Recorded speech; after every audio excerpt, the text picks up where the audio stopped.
Hi again, Waynesville students. It's me, Miss Whittle, and this time I'm going to be showing you about the features of the Canvas calendar. So you may have noticed that on the left side navigation, in the gray section of the course, you see an icon for calendar, and we're going to click there on the calendar, and we're going to look at some of the different features available to you that you may not be aware of. So first of all, when you go to the calendar, normally what you're going to see is the month view. And I want to point out a few things that, first of all, you can change that view from week to month to agenda.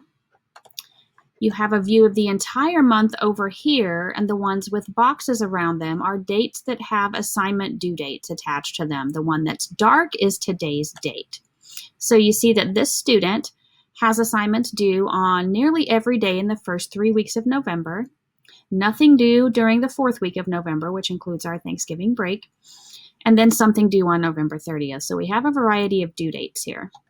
And as you're looking across this calendar, you'll see that these assignments are actually listed and they are color coded. So each of the classes the students enrolled in has a color that matches up to a class. So all of these social studies classes, for example, are in orange. So I can easily find my social studies assignments by looking for the orange. So this week, this student has an assignment due in social studies every day. I'd also like to point out that you see that some of them have a line through them.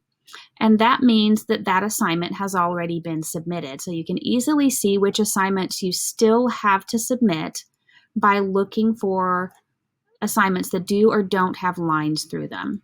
If I decided that I wanted to go ahead and look at this Adobe Spark video page, this is actually a link, and I can click on it and it brings this up, and then I can go to the assignment or to the page directly.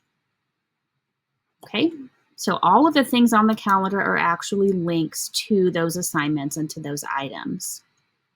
Other things I'd like to show you, if you're wanting a more simple view like the week view, you click up here at the top on week, and this is going to show you only these 5 days. Now, right now this looks empty, but if we scroll down, you'll see that it has the time that they are due. And since all of these assignments are set for 11:59 as the due date, that's why they're all the way at the bottom of the page. Okay, now I'm going to go back up to the top and go to agenda view. And this is something that I think that you'll find to be very useful for those of you who are trying to stay organized. So let's go to agenda view. And what you have is a listing by day, going from top to bottom. So you can easily see all of the things that are due today listed here. And this has a line through it, which means I already did today's assignment, or the student did. But tomorrow, the Jamboard assignment is already completed, but the student still has to work on angles of triangles, which is due tomorrow.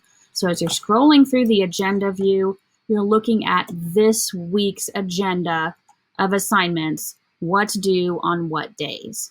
Okay, I'm going to switch back to the month view and show you a couple more things. First of all, you see that each of these classes had a color. And if there was one that you really didn't need to see everything, we can click off of it and make it disappear from your calendar. So let's say, for example, I know I'm done with social studies. I'm going to uncheck that.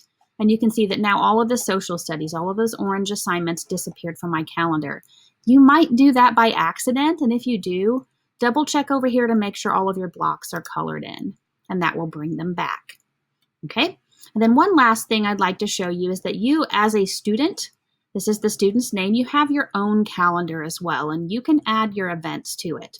So all of the events that demo student would add to this calendar would be in blue. To add event, you click create new event, and let's suppose that you wanted to remember to stay for when on whichever date it is, next Monday. And you're going to put your time if you want to set the time here. Okay, and then we're going to put the location, maybe it's at the middle school, and it's going to go on my calendar as the student. Then I submit. And what I've done is create a calendar event for myself as the student, reminding me that on November 23rd, I'm going to stay for when. And that's it for the Canvas calendar.